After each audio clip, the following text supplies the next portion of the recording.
So, good day, gentlemen of the press.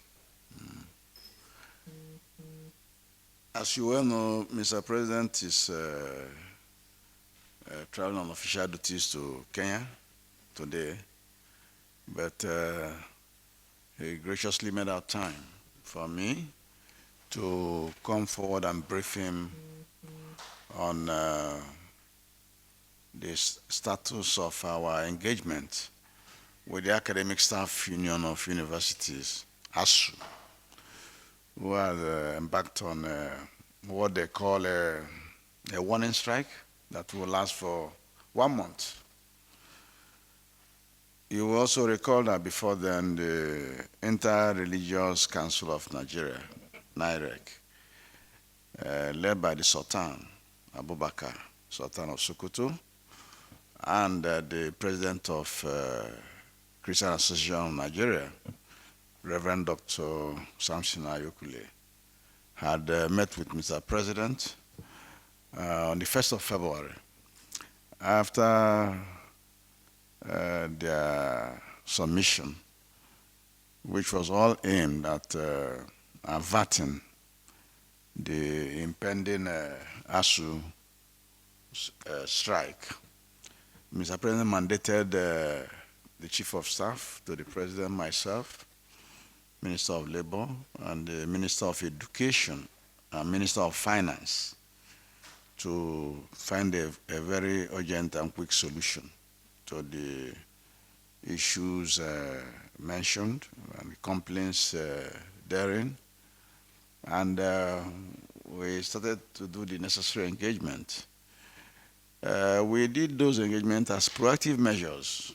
So we, first of all, as a side meeting, I engaged the NIREC and gave them a little synopsis of what the issues were, and made it clear to them that the 20 December agreement with ASUU was on course in terms of implementation. And thereafter they met ASUU and discussed with them on the 3rd of February and asked ASUU to be patient with them as they engage us. In labor parlance, that engagement is allowed. When you have two groups quarreling or disagreeing, especially in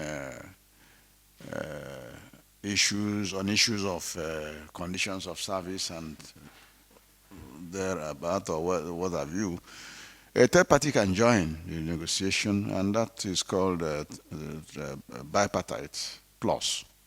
Or if it is like we did in the minimum wage, it becomes tripartite plus.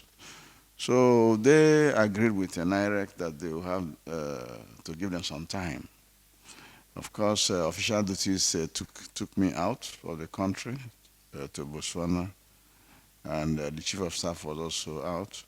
And then so we scheduled that we reconvene when we come back. So I was in transit when I heard that ASUU had declared a strike for 30 days, 1 month.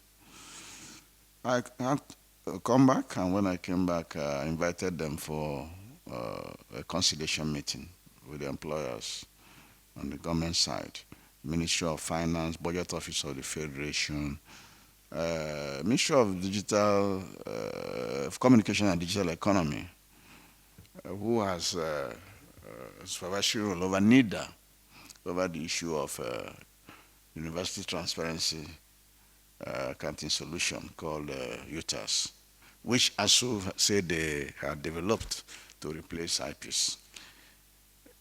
Anyway, so today I have to come and brief Mr. President on the success made, because we held a meeting with ASUU last Tuesday, and we have also agreed to reconvene today in the afternoon by 2 p.m. So the areas where we don't have issues finalized completely is the issue of end allowances and revitalization. Otherwise, we have put timelines on most of the other things. The draft proposal they have with their employers, the Ministry of Education, we gave them a timeline for it to be concluded, for their condition of service and wages and everything to be looked at. Yes, our university lecturers here deserve good pay.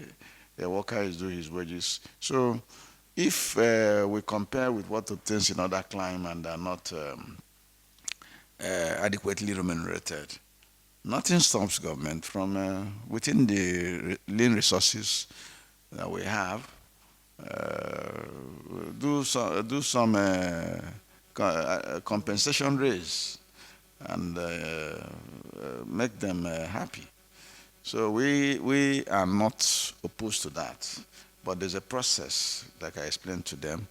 The process is that the committee, internal committee in Ministry of Education, headed by chair of pro-chancellors, will submit their report, and the report will be looked at by the officials of the ministry in conjunction with the National Salaries, Incomes and Wages Commission, so that they make sure that none of the allowances so proposed runs counter to government extant fixtures.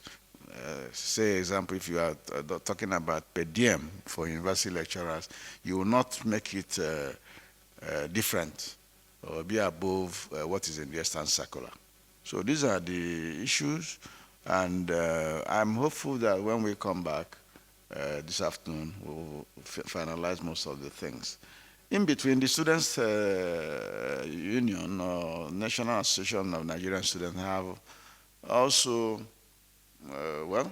gotten into the affray and threatened to call our students on mass protests.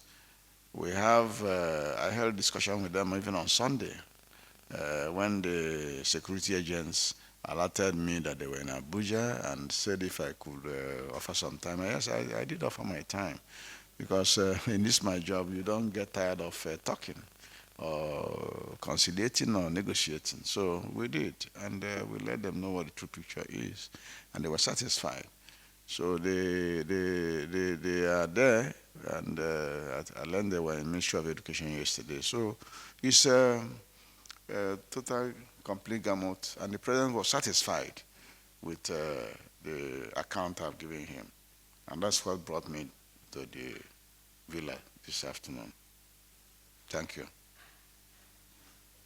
A little bit of dissection to let you know that why I say that the 2020 December agreement we had with them is on course, and in terms of implementation, is that in that agreement there's a line that says that we pay, the federal government should pay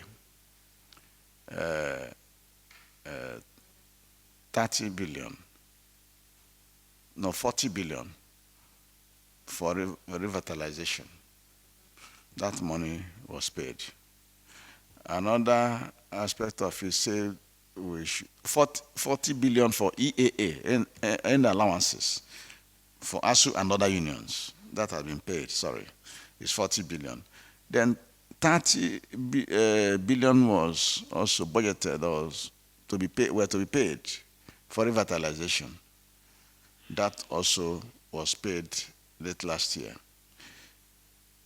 22.127 billion was agreed also in that December agreement to be paid from supplementary budget as EAA and allowances for 2021. That money was also paid about November last year. It was put in a supplementary budget and passed around June, or thereabout, June, July, and it was remitted. So government have done that. UTAS, which they develop, have been subjected to tests by Nigeria Information Technology Development Agency, NIDA. And they ran tests, user acceptance tests, the one they call integrity tests and vulnerability tests. They pointed out in a letter, in a report to ASUU, the areas of lapses in their solution, which will not make it usable as presently done, as presently configured. So ASUU has written back to them to say that some of those observations were not correct. So the logical thing we have done is to agree that the two technical teams will meet. They have been working together before, but right now they will not meet and do those tests, which ASUU says that their own is perfect. And neither say that they did not fulfill the requirement, they cannot stand in integrity or vulnerability, they should not retest. So again, we gave the committee about 4 weeks to come back to us. So we can see we are making progress in this respect. So Mr. President is satisfied with the report, and I'm going back to the second stanza of this meeting, which was today. Thank you.